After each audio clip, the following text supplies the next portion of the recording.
And a few miles from Brighton, on Britain's south coast, is Wilton Park, a beautiful old English country house.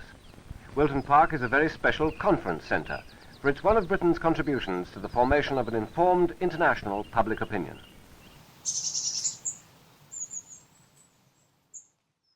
I'm Holger Nehring. I work at the University of Stirling as a contemporary historian.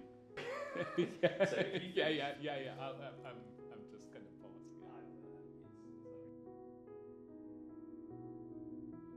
There were two reasons why Wilton Park was founded. One was a growing realization in the UK during the Second World War that one had to re-educate prisoners of war already during the war. And then that leads to the second reason, which was to build a democratic Germany after the war against National Socialism. So the first bit of context that matters for the origins of Wilton Park is the move away from a focus on the complete destruction of Germany and a move towards reconstruction. And that's obviously when education began to matter, propaganda began to matter more. That's kind of the first context. And that already happened under Winston Churchill's wartime government. The Labour government that came into power after the Second World War had a particular interest in working with German Social Democrats to rebuild Germany, because German Social Democrats had especially suffered from National Socialism. Many had been in exile in Britain, in London, during the Second World War. This moment of 1945, in the creation of Wilton Park, where many people said, don't do it. Don't collaborate in a sense with Nazis. Don't create a nice, as some of the locals called it at the time, nice hotel for the German war criminals. But the British government went ahead with it anyway.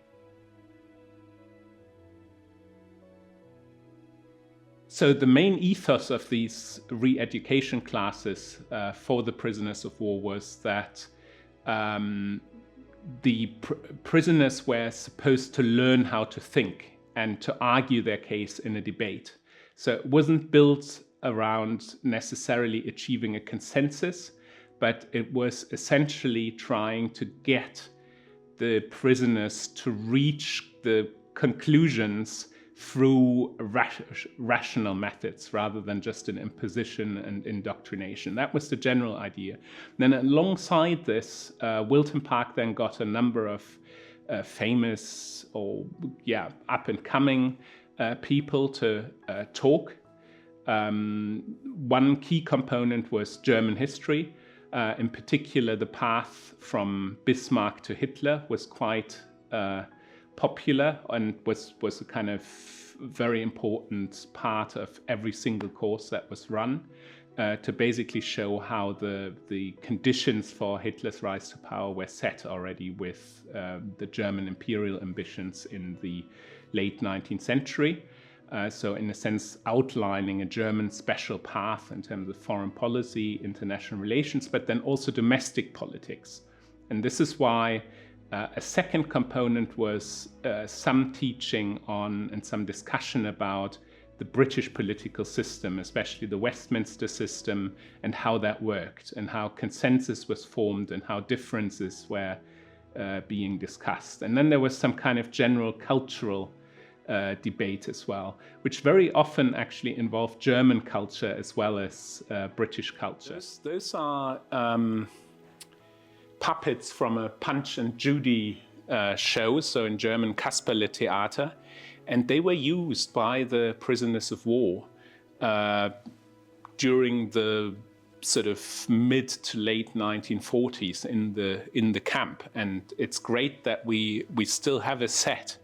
They were basically made by one of the inmates, Willy Brundert, and there were then regular shows with these. And what's interesting is they were supposed to have an educational element to them, because of course they quarrel all the time, Punch and Judy. And they were supposed to then kind of argue certain aspects out. There was also a choir There was a camp newspaper as well. So there were a variety of sort of cultural things as well. And what's interesting here, of course, is that this is the sort of design. It's kind of a German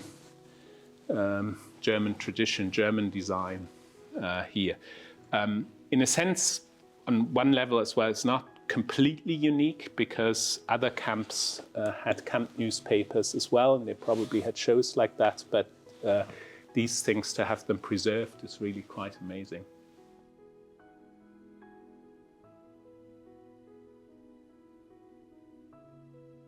And so the range of speakers was surprisingly wide. So there was, for example, the historian of Germany, James Joel, who was then quite a junior scholar. He gave some classes, but then you also had Nancy Astor, who had been more or less openly sympathetic towards National Socialism in the 1930s and had been supporting appeasement. So there was quite a difference of approaches. And then the third component was basically to educate the prisoners about the crimes that Nazi Germany had committed. So they watched the films about the liberation of the concentration camps and the death camps, so which Britain had created. So those probably were the three components: German history, British history, and then the footage of the death camps and concentration camps.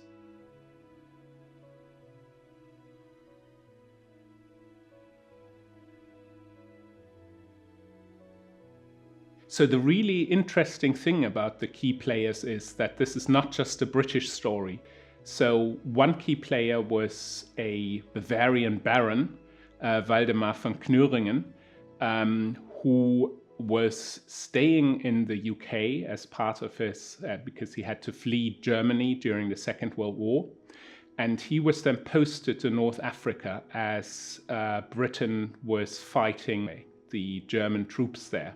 And once they'd been defeated, Knöringen was charged with debriefing some of the embassy and consular staff there, to translate some of the paperwork and to also do some kind of radio propaganda. And that then led to some more serious thinking on Knöringen's part about founding what he called prisoner of war university. This is one strand that led into Wilton Park out of basically war propaganda.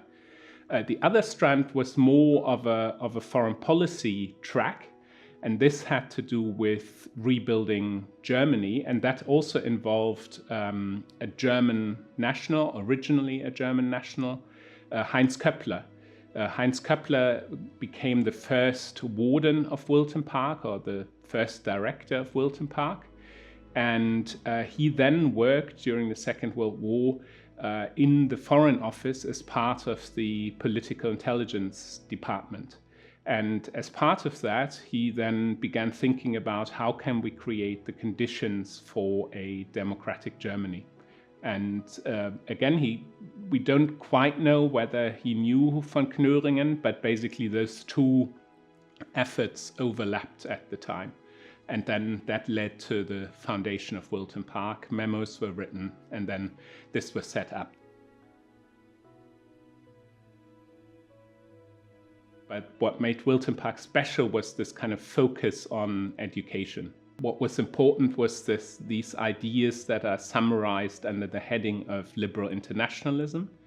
And that basically meant that you had to have firm international organizations, but also backed up by an educated public and educated diplomacies. It's quite remarkable that quite a few participants had quite important roles in German public life and for Anglo-German relations. Probably one of the most famous participants was Ralph Dahrendorf, who was then part of the Liberal Party in Germany and became quite one of the leading liberal German politicians well into the 1970s, before then moving to the UK to become the director of the London School of Economics and Political Science and entering the House of Lords. So this is quite a remarkable story of an Anglo-German link, and also about probably the impact Wilton Park had. The liberal German politician Hildegard Hambrücher, who was one of the most important liberal politicians of that kind of early post-war generation, well into the 1980s, was part of this. So there were quite a few people who'd gone through to Wilton Park and who then rose to prominence. Like all the conference sessions, this one is private and confidential. Here, the more difficult and perhaps unpopular policy points are discussed, and personal as well as political reactions are given to them. What's interesting about the way in which the role of Wilton Park evolved is that it happened in a more or less haphazard fashion. So there was initially at least no strategy behind that. It offered something that was seen as, or has been seen as, quite unique for a government to do, because this was an arm's length body that at the same time allowed free discussions to happen about pretty much any topics that were of interest to the government at the time. And that was an asset because the British government could convene people around a chosen topic, and that already meant a certain degree of power about how the agenda was set and about how the discussions would run. Even if there was a fundamental disagreement about the actual issue, there was still some kind of power behind this. And I think the British government at the time, the Foreign Office and the people involved in Wilton Park realized that. So in terms of Wilton Park's impact, I think a really important thing is creating networks. I think that's not to be underestimated. It's very difficult to measure, but it's quite important. I think the time to think is also an important factor.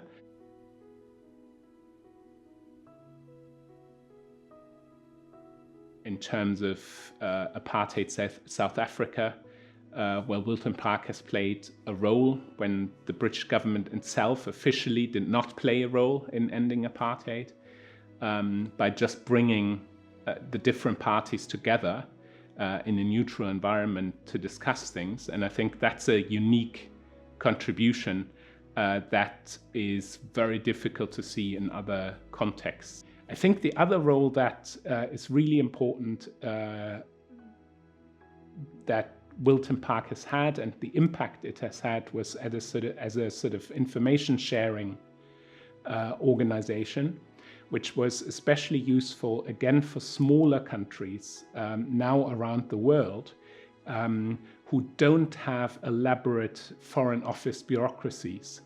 And for them, the Wilton Park meetings offer a really good opportunity to basically get tapped into some of the discussions that are happening, both from an academic level, but also from a sort of more practical level, and that they can engage with and then take home. The fact that it happens in Britain and according to an agenda that's set by a British organization, that obviously then has an impact about how these topics are treated by those countries.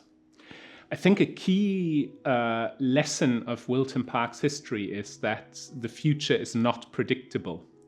I think if you had asked the policy makers in 1945 about the endurance of Wilton Park as an organization, or even the kind of impact that it had, they wouldn't have been able to tell you that. And I think that's really important, because it shows that progress and impact cannot be fully planned. The amazing thing is that actually Britain spent money on running Wilton Park at a time, so directly after the Second World War, when money was very, very scarce and when the situation was very challenging. And I think that's a really important lesson for continued government involvement in the kind of things that Wilton Park does, the sort of educational mission, network building, and soft power. Because soft power is very difficult to measure, and therefore it's very easy to cut in a way, because you can't measure it with key performance indicators. You can measure attendance at events. You can, to some extent, measure what people think about the events, but the real impact might sometimes be 10, 15, 20 years hence, rather than immediate. And I think that's another important historical lesson, that change happens over longer periods of time and not just over parliamentary periods or even budget periods. Why do you think it's unique to Britain? And the thing that makes this whole thing work, it seems to me, is the fact that people do understand that they're speaking as individuals, and even when the government official comes down, he might express the government point of view, he might express his own point of view. And I think that's the thing that is so unique about it. I think they're very few.